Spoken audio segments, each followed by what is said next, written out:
함께 보실 하나님의 말씀은 구약성경 에스라 10장입니다. 오늘 말씀 읽기 본문이었던 에스라 10장 중에서 1절부터 4절까지 말씀을 함께 보도록 하겠습니다.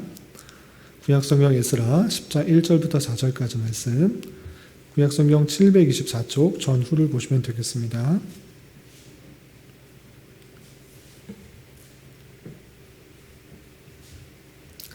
1절부터 4절까지 함께 봉독합니다.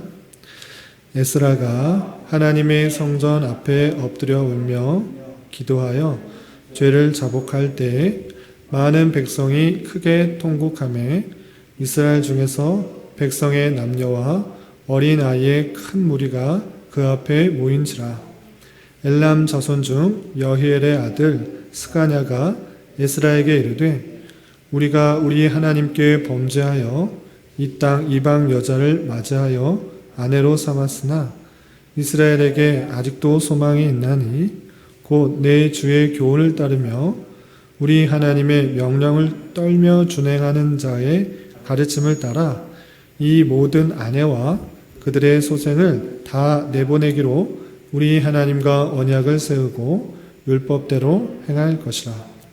이는 당신이 주장할 일이니 일어나소서 우리가 도우리니 힘써 행하소서 하니라.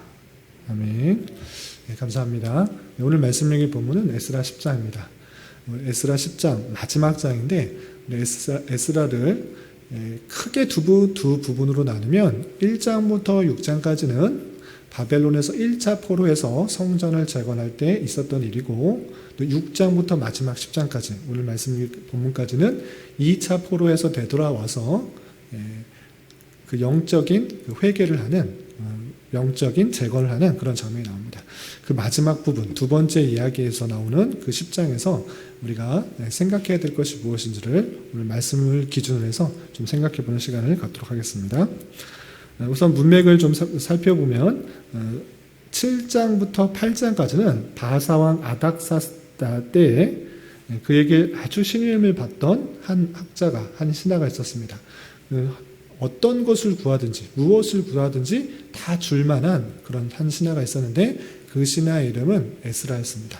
그 에스라는 그럼 그 왕에게 무엇을 구했는가라고 했을 때 부와 명예를 구한 것이 아니라 자기 마음 가운데 한 가지 안타까운 것, 그러니까 바벨론에서 포로로 되돌아왔던 이스라엘 백성들이 하나님의 말씀을 잘 알지 못하고 그대로 살아가지 못할 것을 걱정한 나머지 자신이 율법 학자였기 때문에 하나님의 말씀을 잘 연구하여서 또 준행하고 그 말씀을 이스라엘 백성들에게 잘 가르쳐야겠다라는 마음을 먹고 아닥사스다 왕에게 나는 이곳에서 영원히 살 것이 아니라 이곳에서 평생에 살 것이 아니라 사람들과 자원하는 사람들과 함께 되돌아와서 예루살렘에서 하나님의 말씀을 가르치고 또한 그것을 잘 지킬 수 있도록 그 일들을 감당하겠습니다 라고 요청하면서 아닥사스다 왕으로부터 포로로 돌아오는 그 일들을 하게 됩니다. 그 내용이 7장부터 8장까지 자세하게 나오게 되고, 그리고 나서 9장에 보면 에스라가 많은 사람들과 함께 예루살렘에 들어왔을 때 이스라엘 백성들이 어떻게 살고 있는지 그 소식을 듣게 됩니다. 그 소식을 들었을 때 기쁘고 좋았던 것이 아니라 안타까우며 참으로 기가 막힌 그 상황을 듣게 된 것입니다. 어떤 이야기를 들었는가? 포로에서 되돌아온 이스라엘 백성들 열심히 또 힘을 내어서 많은 우여곡절 끝에 성전을 세우고 하나님께 제사 드리는 그 모든 것들을 회복했음에도 불구하고 그 백성들이 하나님의 율법을 따라 잘 살아갔던 것이 아니라 지도자가 먼저 타락하고 부패해서 지도자부터 이방 사람들과 이방 여인들과 결혼을 하여서 아내로 삼는 그 일들을 하고 있는 모습을 볼 수 있습니다. 지도자뿐만 아니라 그 백성들에게서도 하나님께서 금하셨던 그 말씀, 이방 여인과 결혼하지 않도록, 이방 여인과 결혼을 하게 되면 그들 가운데 있는 그 우상 숭배의 모습들이 들어오게 되고, 그렇게 되면 하나님만 섬기는 그 신앙이 훼손되고 왜곡되고 부패하고 타락되기 때문에 절대 금하였던 그 말씀을 지키지 않았다라는 이야기를 에스라가 듣게 되는 것입니다. 그 이야기를 듣자 너무나 기가 막히고 안타까워서 한참은 멍하게 있다가 저녁이 되어서 다시 한번 하나님 앞에 회개하며 자복하며 그 모든 일들이 자신의 죄로 여기면서 안타까워하며 또 회개하며 하나님 앞에 자복하며 또 용서해달라고 탄원하는 내용이 9장이 이어지게 됩니다. 그렇게 에스라가 하나님 앞에 회개하고 자복하는 일들 이후에 오늘 10장에서 그 모습을 보고 백성들이 어떻게 반응하고 있는지를 보여주고 있는 것입니다. 그 내용을 계속해서 좀 보도록 하겠습니다. 10장 1절에서 보면 에스라가 하나님의 성전 앞에서 엎드려 울며 기도하여 죄로 자복할 때에 아까 말씀드린 것처럼 에스라가 포로에서 되돌아온 이스라엘 백성들이 이방 여인들을 아내로 삼은 것, 그것을 듣고 회개했던 것입니다. 울며 죄를 자복하면서 회개했던 것입니다. 그때 어떤 일이 있었는가 계속해서 보면 많은 백성이 크게 통곡하며 이스라엘 중에서 백성의 남녀와 어린아이의 큰 무리가 그 앞에 모인지라 라고 되어 있습니다. 성전에서 에스라가 율법학자가 제사장이면서 율법학자였던 그 에스라가 큰 소리로 통곡하며 회개하며 자복하는 모습을 볼 때 이것이 무엇이 잘못됐다라는 것들을 알게 된 것입니다. 그래서 그 모습을 보고 또 그 모습을 들었던 많은 백성들이 다 예루살렘에 온 것입니다. 그리고 어른뿐만 아니라 아이까지 와서 그 모습을 보면서 함께 통곡하며 자복하며 회개를 하는 것입니다. 왜 잘못됐는지, 무엇이 잘못됐는지 자신들도 느끼고 이스라엘이라는 나라가 왜 멸망하는지 그도 다 알고 있었고 또 그렇게 하면 안 된다는 것들을 알고 있었음에도 불구하고 그들이 죄를 지었고 그 죄로 말미암아 또 한 번 하나님께서 진노하실 것을 두려워하여서 이스라엘 백성들은 에스라의 회개하는 그 모습을 보면서 다 같이 모여들어서 함께 회개하는 것입니다. 그리고 그 회개하는 것, 통곡하는 그 모습에서 그치는 것이 아니라 하나님 앞에 자비와 용서를 구하며 우리가 살 길을 에스라부터 마련해 주도록 요청을 하는 것입니다. 그 내용이 2절부터 4절까지 이렇게 되어 있습니다. 2절 이하 보면 엘람 자손 중 여히엘의 아들 스가냐가 에스라에게 이르되 우리가 우리 하나님께 범죄하여 이 땅 이방 여자를 맞이하여 아내로 삼았으나 자신의 죄를 정직하게 고백했습니다. 하나님께서 금하신 일들 그것들을 행했다고 자신의 죄를 고백한 것입니다. 그러나 그것으로 끝난 것이 아니라 어떤 희망이 있는가, 어떤 소망이 있는가 이렇게 표현하고 있습니다. 이스라엘에게 아직도 소망이 있나니 죄를 지었지만 하나님께 죄를 지었지만 소망이 있다라고 하고 있는 것입니다. 어떤 소망이 있는가? 그 죄를 자복하고 그 죄를 회개하여서 하나님께서 원하시는 모습으로 다시 되돌아가면 하나님의 진노, 하나님의 벌하심이 없어질 것이다 라는 그 소망을 갖고 있는 것입니다. 그래서 3절 이렇게 표현하고 있습니다.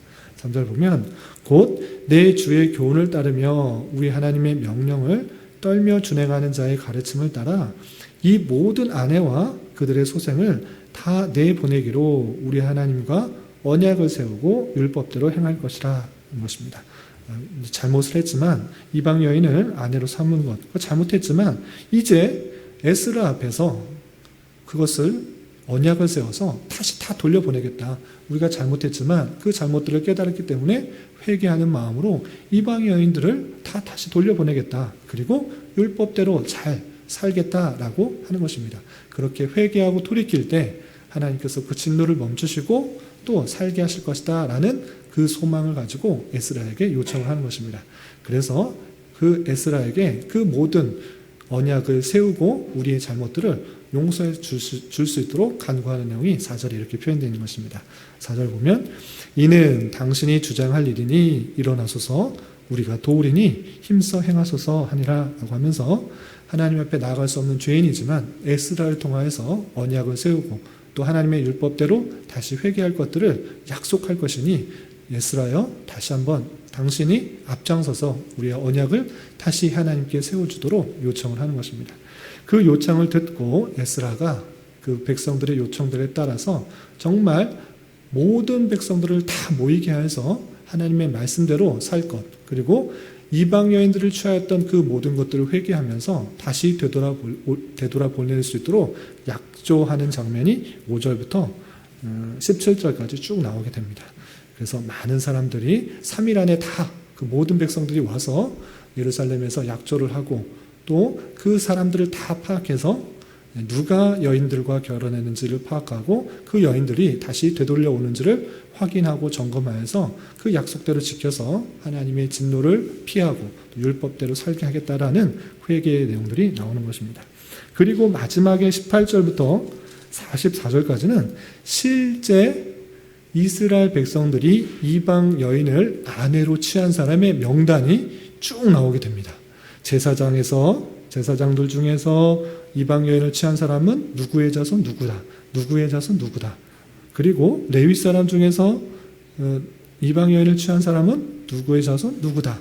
누구와 누구다. 노래하는 자 중에서 누가 있고 누가 있고 또 이스라엘 사람들 중에서는 일반 백성들 중에서는 누가 있는지 명단이 한 명 한 명 다 열거되는 것을 볼 수 있습니다. 그래서 그 내용을 보면 대제사장 가문에서 4명이 이방 여인을 아내로 맞이하였고 일반 제사장 중에서는 14명, 레위인들 중에서는 10명, 그리고 일반 이스라엘 백성들, 평민들 중에서는 86명이나 되는 사람이 이방 여인을 아내로 맞이하였던 그 죄악을 범하였던 것을 확인하게 되었고 그들이 다 다시 돌려보내는 아내를 이방 여인과 끊어버리는 그 일들을 다짐한 내용들이 마지막에 이렇게 나타나고 있는 것입니다. 그렇다면 왜 이렇게 잘한 일도 아니고 부끄러운 일, 죄를 지은 일인데 일일이 이름을 이렇게 밝혔는가? 참으로 죄악 가운데 있었던 사람인데 왜 이렇게 부끄럽게 그것을 밝히고 있는가? 그냥 가려주면 되는데 몇 명의 사람들이 이방인과 결혼을 했었더라. 그 사람들이 다 약조를 하고 다 이방인 여인을 보내주었더라. 이 정도만 표현해도 될 것 같은데 성경은 굳이 누구의 자손 누구 이름을 굳이 밝혀가면서 왜 이렇게 했는가? 왜 이렇게 알려주었는가? 라고 했을 때 많은 성경학자들이 죄를 낱낱이 기록함으로 말미암아 죄의 위험성을 다시 한번 경각심을 갖게 하기 위해서 이렇게 기록하는 것이다 라고 표현하고 있고 또한 그 사람들이 자신이 이방 여인들과 결혼했다는 것들을 알지만 내 이름을 정확하게 알려줌으로 말미암아 난 회개한 사람이다 라는 것들을 알려주면서 회개의 모범을 보여주기 위해서 이 이름들이 구체적으로 쓰여졌다라고 또 표현하는 것입니다. 그리고 참된 회개를 장려하기 위해서 이 이름이 낱낱하게 밝혀진 것입니다. 누구나 죄를 지을 수 있지만 죄를 짓는 게 문제가 아니라 죄를 지었을 때 회개하고 돌이키는 것이 더 중요하기 때문에 비록 이방 여인과 결혼을 한 그 잘못을 했지만 그 말씀 안에 자신의 잘못을 뉘우치고 다시 한번 되돌아보면서 참된 회개의 모습을 가진 사람이 이런 사람이더라 라고 알려줄 수 있기 때문에 이 명단이 낱낱하게 기록된 것은 더 중요성을 밝히고 있는 것입니다. 이렇게 마지막에 에스라를 통하여서 그들의 잘못들을 회개하고 다시 한번 하나님의 말씀 가운데 올바로 서는 모습들이 에스라의 마지막에 그려진 것입니다. 이런 내용을 통해서 어떤 것을 우리 삶에 적용할 수 있을지 2가지 정도 정리하면 좋을 것 같습니다. 여러분들 교환에 있는데 첫 번째는 성전을 재건하고 신앙을 회복하기 위해서 포로에서 되돌아온 백성들도 죄악 가운데 빠졌다라는 사실들을 아는 것이 중요합니다. 바벨론에 있으면 그냥 편하게 살 수 있습니다. 그냥 익숙한 그런 환경 속에서 살 수 있는 것입니다.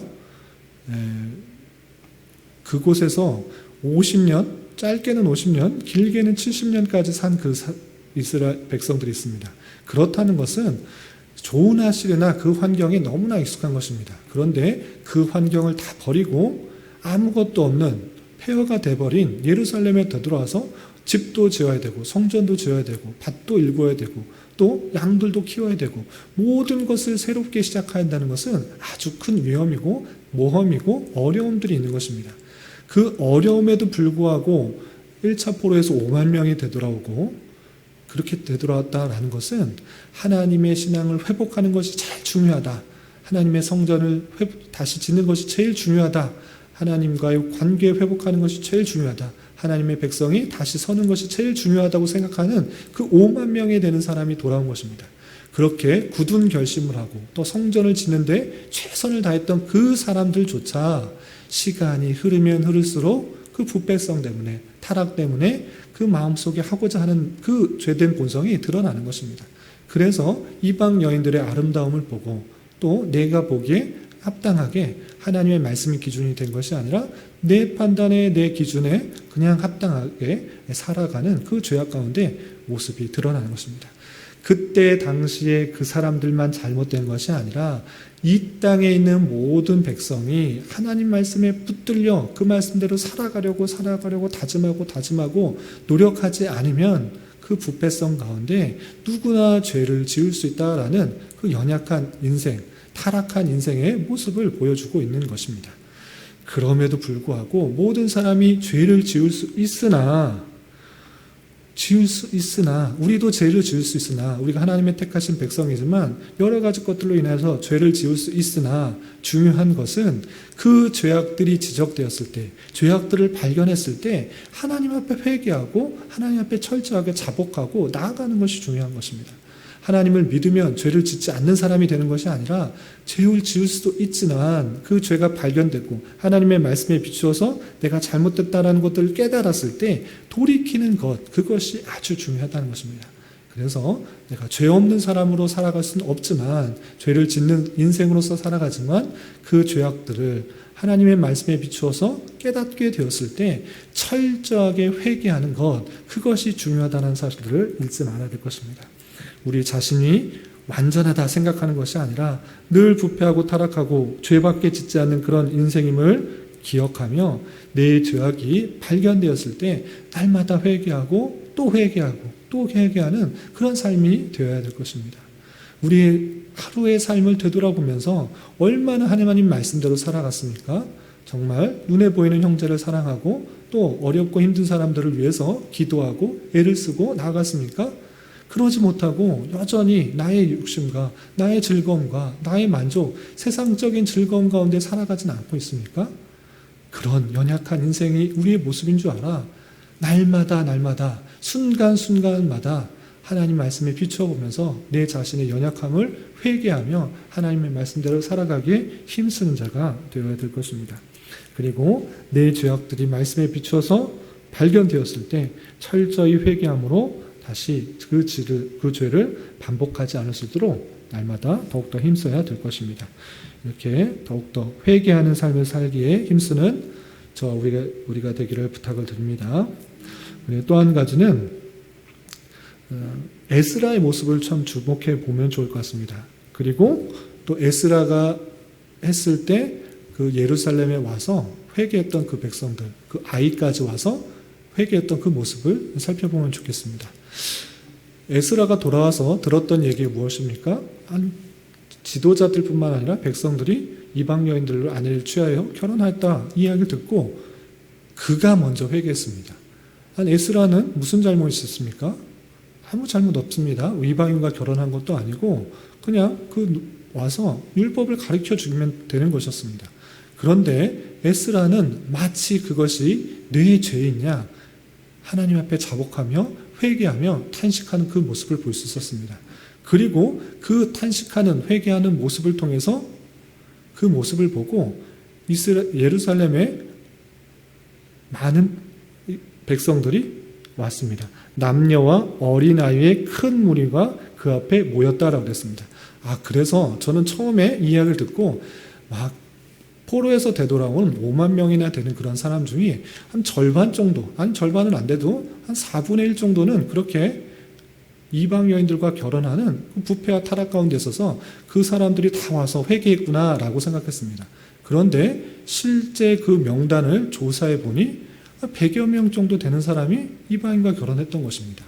물론 더 있을 수도 있고 회개하지 않은 사람들이 기록되지 않았는데 그 수가 아주 많은 것은 아니었습니다.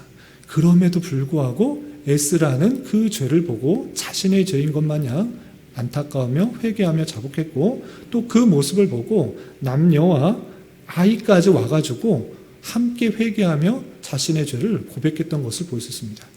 자신이 비록 죄를 짓지 않았음에도 불구하고 공동체의 죄악을 자신의 죄악으로 여긴 것입니다. 나만 잘 살면 돼. 나만 하나님 앞에서 올바른 신앙 가지면 돼. 공동체 안에 누가 죄를 지었건 나무랬건 그 사람 심판받는 것이지 나와 상관없어 이렇게 생각하고 있지 않다라는 것입니다. 이것이 아주 중요한 공동체의 성입니다. 교회는 한 사람으로 이루어지는 것이 아닙니다. 우리 전체가 하나님의 백성이고 하나의 성격을 가지고 있는 것입니다. 그렇기 때문에 공동체 안에서 드러나는 여러 가지 죄악이 있을 때 그 죄악을 보면서 나의 죄악으로 여기며 함께 안타까워하며 회개하는 노력이 필요한 것입니다. 우리 공동체 안에 어떤 죄악이 드러났을 때, 잘못들이 일어났을 때, 그 사람이 알아서 해결하면 되지. 그 사람 앞에서 하나님이 진노하셔서 다시 돌아올 거야. 라고 그냥 남의 일로 여기는 것이 아니라 하나님의 교회 공동체의 한몸됨을 이루며 함께 안타까워하고 함께 회개하며 함께 자복하는 것, 그것이 참된 교회의 모습이다라고 할 수가 있는 것입니다. 우리 교회는 작지만 우리 교회뿐만 생각할 것이 아니라 이 나라에 있는 교회의 모습도 생각해야 될 것입니다. 우리 교회만 잘 세워주면 돼. 우리 교회만 하나님의 뜻대로 잘 세워주면 돼. 이것도 상당히 교만한 그런 모습입니다. 이 땅에 여러 가지 교회의 모습들이 드러날 때 그 교회의 잘못들이 매스컴을 통해서 또는 여러 가지 경륜을 통해서 잘못들이 드러날 때 그것을 안타까워하는 마음이 우리에게 있어야 되는 것입니다. 남의 교회는 어떻게 되든지 우리 교회만 잘 되면 돼. 우리 교회만 성장하면 돼. 이것은 상당히 잘못된 모습이라 할 수 있는 것입니다. 함께 안타까워하고 함께 잘 설 수 있도록 하며 우리가 같은 죄를 짓고 있다라는 그런 경각심을 가지고 회개하며 자복하는 것이 한 몸을, 그리스도의 한 몸을 이룬 교회 공동체의 올바른 모습이라 생각하면서 그 죄악도 함께 안타까워하며 회개할 수 있는 마음을 가져야 될 것입니다. 그런 것을 통해서 교회의 거룩성, 교회의 성결성이 드러난다. 교회의 하나됨이 이루어진다라는 생각을 가지고 나만 신앙생활 잘하면 된다. 이런 생각을 버려 함께 된 교회의 모습들을 잘 이루어 나가는 그런 모습으로 세워져야 될 것입니다. 이런 마음을 가지고 함께 기도할 수 있는 저와 여러분, 우리 모두가 될 수 있기를 진심으로 기원합니다. 기도하겠습니다. 하나님 아버지 감사합니다. 오늘 말씀을 통하여 인간의 연약함과 부패성을 다시 한번 깨닫게 되었습니다. 우리 안에 있는 더러움을 날마다 회개하기에 힘쓰는 자 되게 하시고 세상을 즐거워하며 세상을 버타며 살아가는 것이 아니라 오직 하나님 말씀만을 더욱더 기준하여서 살아가기 힘쓰는 자 되게 하여 주시옵소서. 이 시간에 우리에게 허락하신 여러 가지 기도 제목을 가지고 주님께 나아가려 합니다. 가장 선한 것으로 응답하여 주실 줄 믿고 믿음으로 간구하는 시간 되게 하여 주시옵소서. 예수님의 이름으로 기도 올리옵나이다. 아멘.